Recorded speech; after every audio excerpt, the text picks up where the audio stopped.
Shalom, Shalom, Shabbat, Adonai. Welcome to the Sixth Exodus program. Thank you for listening. This is part 3. Request list for customs, courtesies, and laws request list. I believe this is the final part here. Um, this part here has to do, this third section, part 3, has to do with mental health, mental retardation, mental illness, and group homes, foster parents, long-time support, respite services, and long-term home parents, and how to facilitate those needs of the people, and how to be able to use these programs, and also have community-based programs to be able to offset um, the the wide range of mental health, mental retardation, mental illness diagnosis by providing care in network homes. These are the requests that I like to have done. Okay. Once a person is diagnosed with mental illness and mental health issues, how to facilitate the needs of that one individual is to, in the family facilities, on how to be able to have care for that individual one by one, is to provide group homes. Tell you how a group home works. A group home is for an individual who's been diagnosed with mental health or mental retardation. A group home will operate by a a rotating a rotating group of adults that has been certified in healthcare, mental health care, um, with a bachelor's degree or master's degree, and um, and of course first aid and CPR. Um, that individual that's been diagnosed. Um,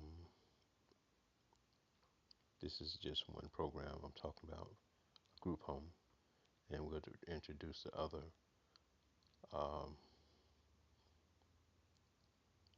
plan objectives to take care of people,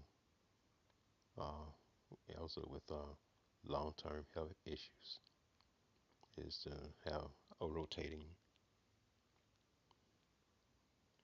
like hourly shifts, to be able to take care of a person or persons within a home.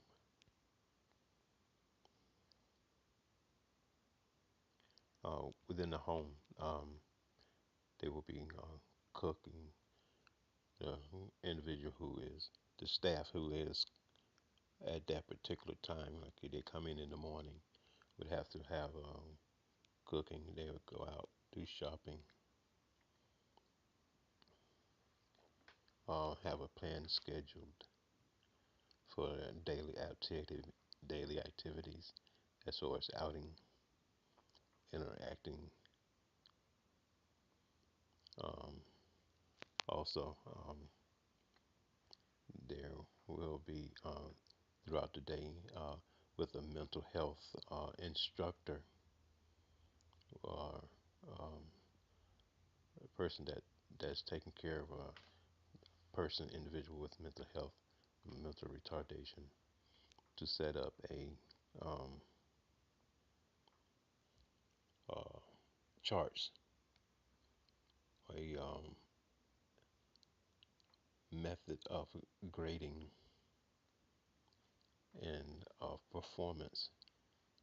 For example, person that have mental retardation, mental health, you have goals for them, and the goals, for example, for a mental retarded person is to have a goal set up for using a phone, something as easy as using a phone, how to use a phone, or how to button a shirt. These are task goals to teach people with mental health, mental retardation issues. These things are very important, believe it or not. How to answer the phone, how to answer the door, and you would grade them. This is how to be able to have care for mental health, mental retardation, and you have daily activities for them. Okay, at the group home. Now, at a group home, you can also add a center. We have this is another alternative for group homes, that you have people within a group home, that you have also a day center that they can go through throughout the day. And so they would teach them all these fundamentals. But if not, then they can learn these things at home. But a group home would be great because you have like a parent. Well, it's not like you said a parent, but you have rotating. Another program will have a foster parents. Well, that's another one. I'll talk about that one in a minute. And the group home will have a rotating staff. Um, and within the home, you will have just like a regular home. Um, the parent will stay in a room. The staff parent will stay in a room. Um, the individual will have their own room. They will learn how to take care of their room throughout the day. Learn how to make bed. Learn how to do cooking. You know, they have a scheduled daily activities, outings. A group home also must have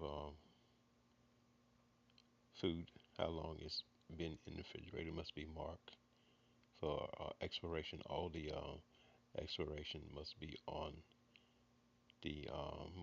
marked on the item in the refrigerator as far as having labels.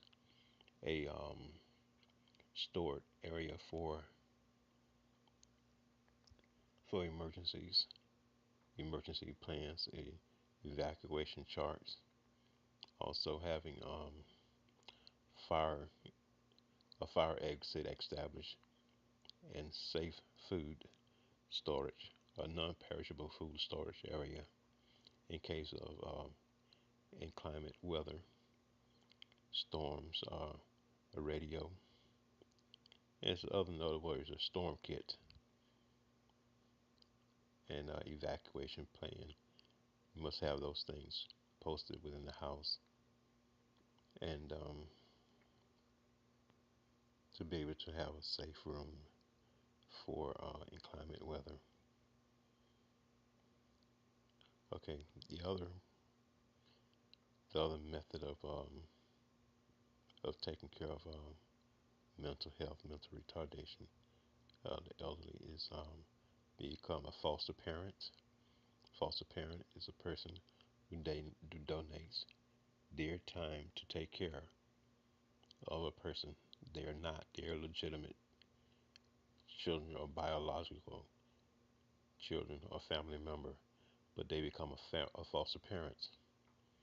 The third uh, means of providing care and health for them is called full-time support.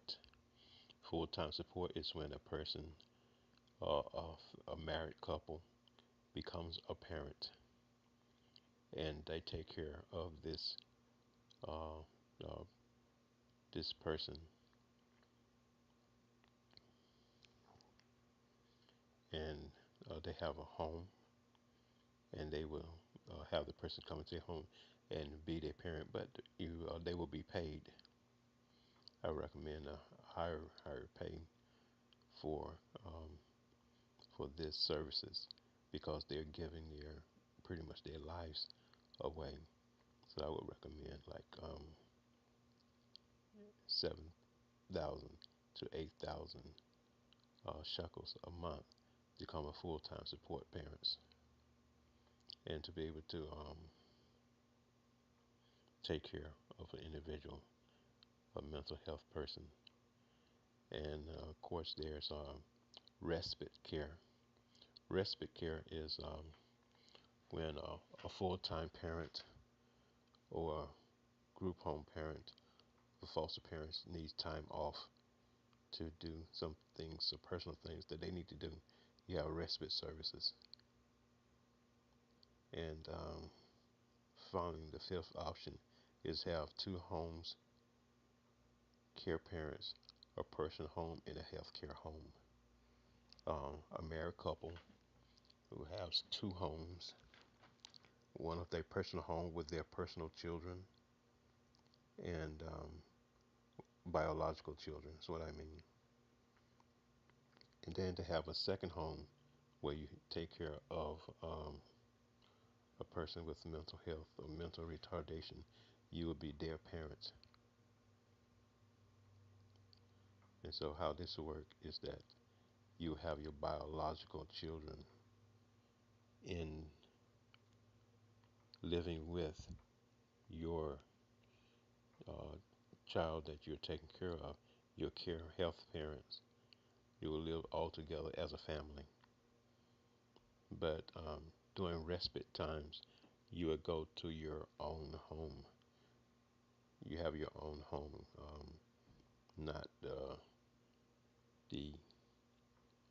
person that you're taking care of, your healthcare child that you're taking care of. And other activities are daycare. Um, we have daily activities when you go out to the park, go out learn shopping, go to the mall, go to the park, yeah, the activities, go play basketball, have games, outings, competition, indoor softball, indoor basketball, have concert outings to the park, to the movies, to the cinema, go to a sporting event, go to have a picnic, go to the museum, go to see art festival, go to a museum, and go to a national park or museum, aquarium, things of that nature. You have more activities to do when you go to a day center. And when you go to a day center, you're going to need at least 5 to 6 vans when you're transporting your clients when they go from their home to a day center, when they go out for activities doing it while they're at the day center, and when they are being transported back home. Um, so you're gonna need 5 to 6 vans with your mental health teachers, your mental health techs, health parents, house parents, um, respite services, while you facilitate the need of the people that are in need. Okay, so you have a activity coordinator that will coordinate activities to make sure that when you go out on outings, um, be careful, and then you have to watch those that go that elope or run away. So you might have some people that are have mental health issues. They've been diagnosed with they're high functioning. You have a lot of people that are mentally retarded, but they're high functioning. There means they don't appear and they don't talk like they are mental retarded, but they are. And you have to give them a lot of special care, watching them in their lope. So these are some activities that we like to have within our this request list for customs and courtesies, how to take care of people with these issues. Also, teaching teaching again how to use these type services, how to while they're at a day center, is teach how to brush teeth, answering the phone, teaching them sign languages, calling 911, how to hang clothes on a rack, how to button a shirt. These are programs that you will write, answering the phone, combing hair, how to tie your shoes. These are just programs. There are thousands of programs, but once a person is diagnosed, you can write a program for the person on what they need to learn or how to learn them. And then you have your mental health techs and teachers to teach them how to learn when they go to a day center. You can do the same thing while they're at home. Okay, now, um, as I said, that you have a scorecard based on when you're at a daycare. You have a scorecard based on when they're passing a program, when you're teaching a program. So it's how to button a shirt. Then, if they are successful, and you give them perhaps 3 to 4 or maybe 5 times, if they can repeat the same task, then they will go to another program and teach them and continue to teach them. It can be how to you have a lot of programs depending on what they need to learn, so they can be fully functional and learn how to interact with other people in the community.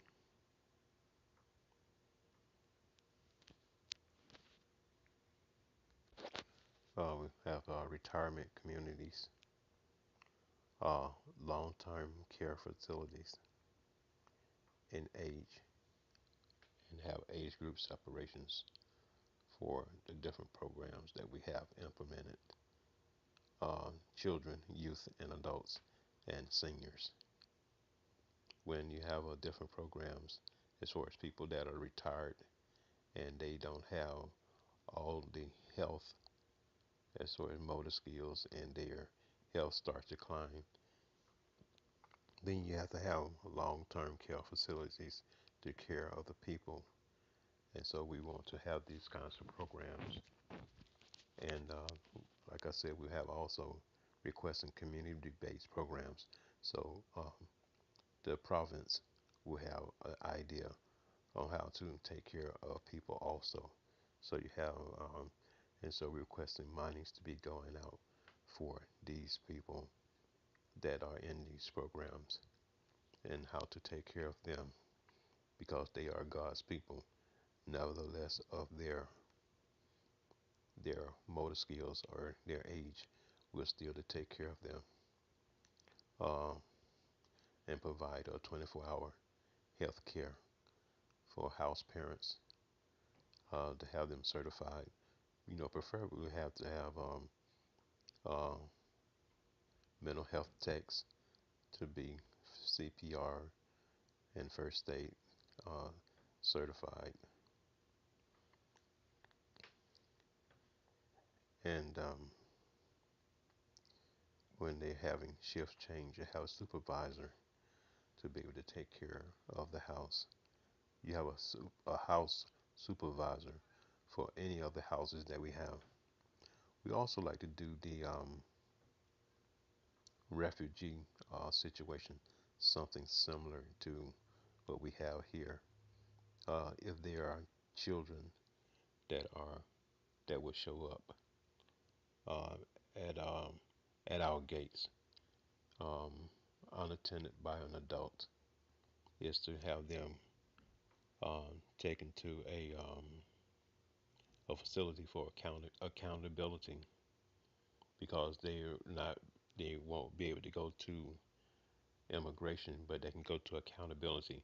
In fact, all of them will go to accountability to be accounted for, have their pictures taken, their names, what country they come from, and then put them with a these type of family care facilities that we have, and group homes that we have, so they won't not be misplaced.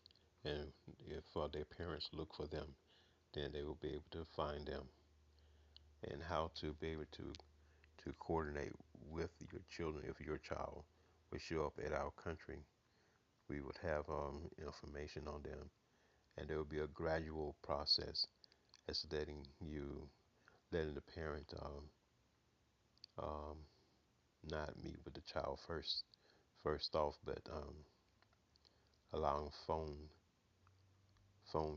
conversations, and that the child recognize their parents, and to that they can be able to talk to them, and they can remember very well their countries, their names, and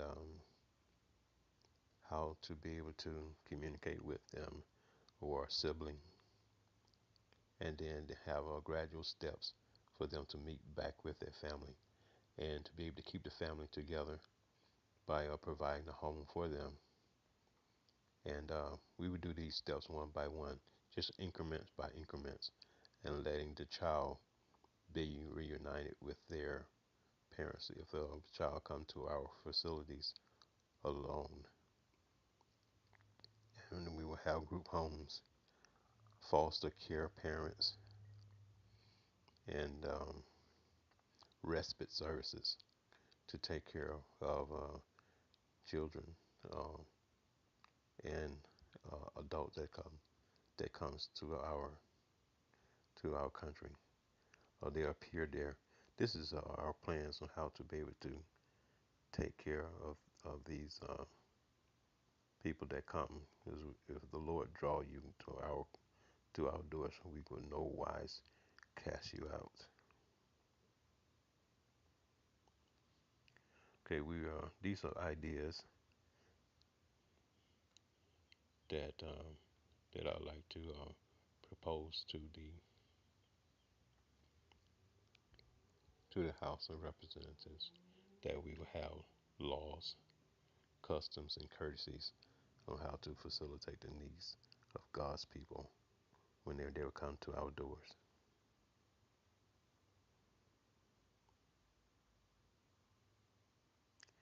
And we will have logbooks, entries, and data entry concerning individuals that comes there.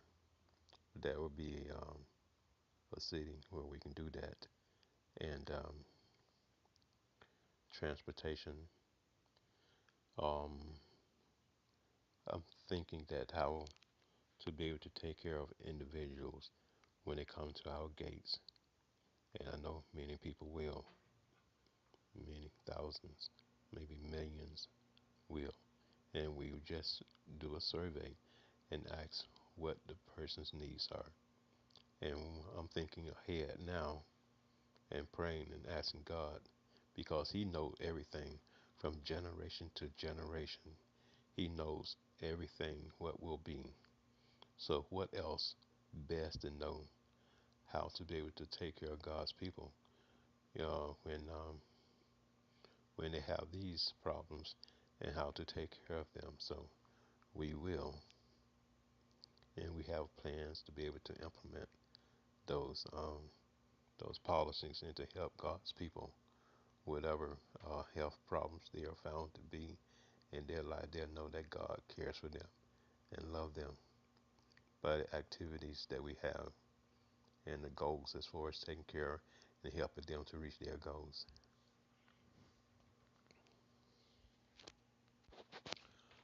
Okay,